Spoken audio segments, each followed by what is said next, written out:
누가복음 22장 1절에서 6절 말씀 제가 봉독해 드리겠습니다. 유월절이라 하는 무교절이 다가오매 대제사장들과 서기관들이 예수를 무슨 방도로 죽일까 궁리하니 이는 그들이 백성을 두려워함이더라. 열둘 중에 하나인 가롯인이라 부르는 유다에게 사탄이 들어가니 이에 유다가 대제사장들과 성전 경비대장들에게 가서 예수를 넘겨줄 방도를 의논하매 그들이 기뻐하여 돈을 주기로 언약하는지라. 유다가 허락하고 예수를 무리가 없을 때에 넘겨줄 기회를 찾더라. 아멘. 할렐루야. 우리를 사랑하시는 하나님의 크신 사랑 안에서 새날이 시작되었습니다. 오늘부터 시작되는 고난주간 특별 새벽기도에 함께하는 여러분에게 예수님을 십자가에 못 박혀 죽게 하시기까지 우리를 사랑하신 그 하나님의 크신 사랑이 더욱 넘쳐나기를 예수님의 이름으로 축복합니다. 오늘 우리에게 주신 하나님 말씀을 통해서 예수님은 유월절 어린 양으로 돌아가셨습니다. 예수님은 유월절 어린 양으로 돌아가셨습니다. 이런 제목으로 하나님 말씀을 증거하겠습니다. 누가복음 23장은요. 고난주간의 제3째 날인 화요일에 발생한 가룟 유다의 배반 사건으로 시작하여서 제6일인 금요일에 있었던 예수님의 체포와 공회에서의 신문까지를 다루고 있습니다. 그래서 이번 고난주간 특별 새벽 기도에는요, 이 누가복음 23장을 중심으로 해서 예수님의 고난을 생각하며 은혜를 나누고자 합니다. 오늘 우리에게 주신 본문은요, 두 부분으로 나눌 수가 있는데요. 1절, 2절은 대제사장들과 서기관들이 예수님을 죽일 것을 결정하지만 이 백성을 두려워하는 모습을 기록하고 있습니다. 그리고 3절에서 6절은 가룟 유다가 산헤드린을 찾아가서 돈을 받고 예수님을 파는 모습을 기록하고 있어요. 근데 누가는요, 유월절에 대해서 언급을 합니다. 예수님의 고난에 대해서 이야기를 하면서 유월절을 언급하고 있어요. 유월절 또 무교절 자주 들은 이야기죠. 그럼 유월절하고 무교절은 뭐가 틀릴까요? 어떨까요? 뭐가 다를까요? 유월절과 무교절. 오늘 말씀을 보면은 유월절이라 하는 무교절이라 무교절이 다가오고 있다 했습니다.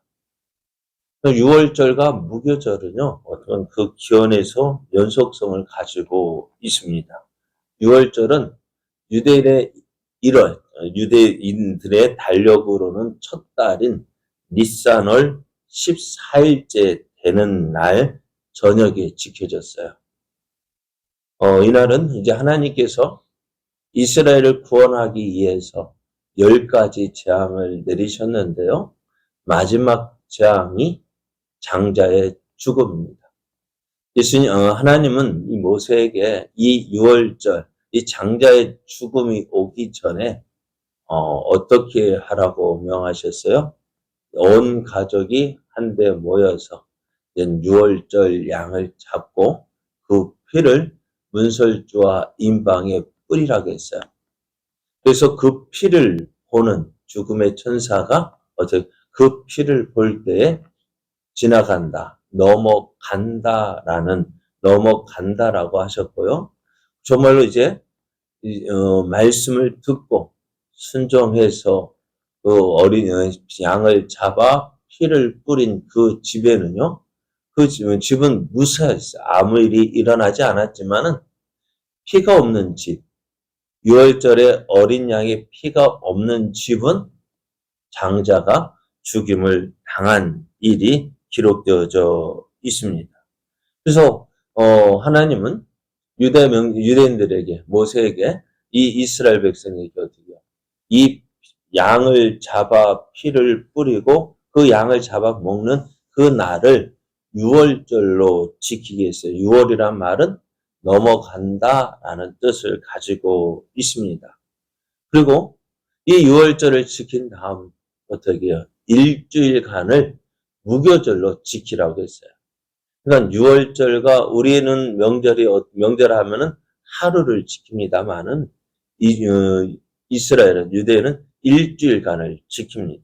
그래서 유월절은 무교절의 첫날을 말하고요. 무교절은 유월절을 시작으로 해서 일주일간 지켜지는.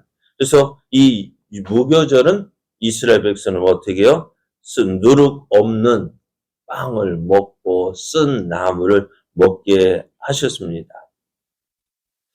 그래서 예수님 당시에도요, 이 유월절과 무교절의 연속성으로 인해서 이 두 절기를 한 절기로 생각을 했습니다. 그래서 오늘 누가도요, 유월절이라 하는 무교절에 다가왔다라고 말씀하고 있고요. 그래서 예수님 당시 순례자들도 예루살렘으로 와서 유월절과 무교절을 함께 지키고 돌아갔어요. 자, 그러면은 예수님은 이제 누가가 예수님의 고난 기사를 기록하면서 왜 하필이면은 이 유월절을 언급하고 있을까요?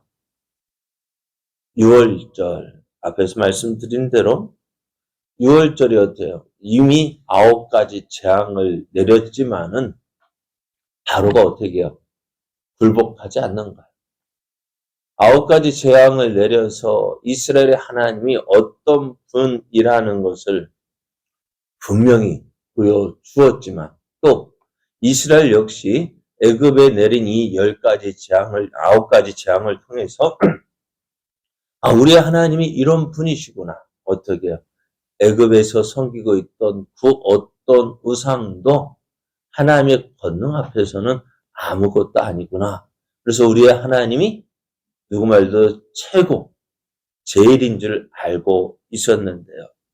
그런데 바로가 그래도 하나님 말씀을 듣지 않고 이스라엘을 보내지 않는 거예요. 그래서 마지막 10번째 재앙, 이 장자의 죽음을 통해서 이스라엘을 구원하시는데요. 그래서 이 유월절이 애굽에서 430년 동안 종살이하고 있던 이스라엘 백성을 구원하시는 그 하나님의 역사이심을 보여줘요. 그래서 6월절 이후에 이제 바로가 굴복하고 이제 이스라엘 백성을 어떻게 해요? 애굽에서 보내게 되어집니다. 이것과 마찬가지로 예수님의 고난, 예수님의 십자가의 죽으심이 죄악 가운데 거하고 있는 인류를 구원하시려는 하나님의 역사임을 보여주기 위한 것입니다. 이스라엘이 첫 번째 유월절을 지킨 이후 이스라엘은 애굽에서 완전히 해방이 되었습니다. 그래서 누가는 예수님의 고난과 죽으심을 기록하면서 유월절을 언급합니다. 이제 그렇게 함으로 예수님의 십자가의 죽으심, 고난과 십자가의 죽으심이 죄의 종살을 하고 있는 우리 인생에게 해방을 주는 죽음이었음을 보여주고 있어요. 자, 오늘 예수님의 십자가의 죽음 어떻게 시작되었을까요? 당시 대제사장과 서기관들이 예수님을 시기하고 질투합니다. 예수님께서 많은 이적을 행하셨고요. 또 그 전하시는 말씀이 서기관들이 전하는 말씀과 달랐어요. 그러니까 사람들이 어떻게 했을까요? 다 누구에게로 모여들까요? 예수님에게로 모여드는 거예요. 지금까지는요, 사람들이 누구에게 모여들었어요? 대제사장과 서기관들에 모여들었는데, 사람들이 다 이제는 어떻게 해요? 예수님에게로 모여드니, 어떨까요? 시기와 질투가 일어나고요. 또 그로서 저들이 예수님을 시기하고 질투해서 여러 가지로 시험을 해봅니다. 그렇지만 어떻게 해요? 저들이 그 예수님이 저들의 시험을 받으셨대요. 넘어가지 않는 거. 오히려 저들이 예수님의 그 말씀 앞에 굴복당하고 오히려 더 예수님을 창피해 주려 했다가 창피를 당하는 그런 모습을 가지게 되어졌어요. 그러니 어찌할까요? 어떻게 하면 예수를 죽일까? 그렇게 궁리를 하고 있었지만은 많은 사람들이 예수님을 따르는 걸 보고서 감히 어떻게 하지 못하고 있었어요. 그런 가운데 예수님의 12 제자 중에 한 사람인 가룟 유다가 이 사내들은 공의를 찾아옵니다. 뭐 하겠다고요? 예수님을 넘겨주겠다고. 지금까지는 어떻게 예수님을 잡으려고 하지만 많은 무리 때문에 사람들이 많이 모여 있기 때문에 예수님을 어떻게 잡을 수가 없었는데 이 가룟 유다가 찾아와서 내가 너희를 넘겨줄 곳을 알려주겠다 하면서 어떻게요? 그 방법, 예수님을 넘겨줄 곳을 이제 기회를 이제 주기 위해서 이제 그 기회를 주기 위해서 이제 찾아온 거예요. 그러면 이상해요. 예수님의 12 제자 중에 한 사람이잖아요. 또 다른 성경 요한복음을 보면 이 가룟 유다는 어떤 사람이에요? 예수님의 제자들 가운데서 무엇을 맡고 있었을까요? 재정, 회계를 맡고 있단 말이에요. 그 재정을 맡고 있다면 어떤 사람일까? 그래도 가장 지혜롭기도 하고 또 어떻게 신뢰할 만한 사람이었던 거예요. 그런데 그런 그가 예수님을 넘겨주기 위해서 찾아왔어요. 무엇 때문일까? 다른 성경에서는 그렇게 나오고 있지 않는데요. 예수님 이 가룟 유다가 돈깨를 맡았다. 또 저가 어떻게 도적이다라고 말씀하고 있는 것을 보면은 이 가룟 유다가 어떻게 해요? 이 재정을 함부로 사용했고요. 또 돈을 사랑했다라는 것을 볼 수가 있어요. 그리고 또 왜 예수님께서 실망을 했느냐? 이 가룟 유다가 열심당원이었을 뿐만 아니라 어떻게 보면 가격했습니다. 그래서 이 가룟 유다의 생각에는 이 예수님이 우리처럼 어떻게 혁명을 일으켜서 이 어떻게 로마를 몰아내고 이스라엘을 새롭게 세울 것으로 생각했는데 가만히 보니까 어떻게 그게 아니거든요. 거기에 실망하고 또 대단히 시몬의 집에서 누가요? 마리아가 예수님에게 어떻게 해요? 향유를 갖다 부었어요. 유다가 볼 때는 이게 얼마나 됐다고요? 300데나리온이요. 1년 연봉이에요. 그것을 예수님의 발에 뿌리는데 그냥 허비한 것처럼 보여요. 그래 누가 책망했을까요? 이 가룟 유다가 책망합니다. 왜? 그 귀한 향유를 300데나리온에 어떻게 그렇게 가격까지 알아요? 300데나리온을 팔아서 어떻게 가난한 자를 위해서 써야지. 왜 쓸데없는데 쓰느냐 할 때 예수님 뭐라 말씀을 가만두어라. 가난한 자들은 너에게 항상 있지만 나는 너희와 항상 함께 있지 않다. 이 마리아가 행한 일은 뭐예요? 예수님의 장례를 이해한 것이다. 그래서 이 마리아가 행한 일이요. 어떻게 해요? 주님, 그 복음이 전파되는 곳마다 전파될 것이라 했어요. 그러니 이 돈깨를 맡던 이 가룟 유다가 어떻게 해요? 화가 나는 거예요.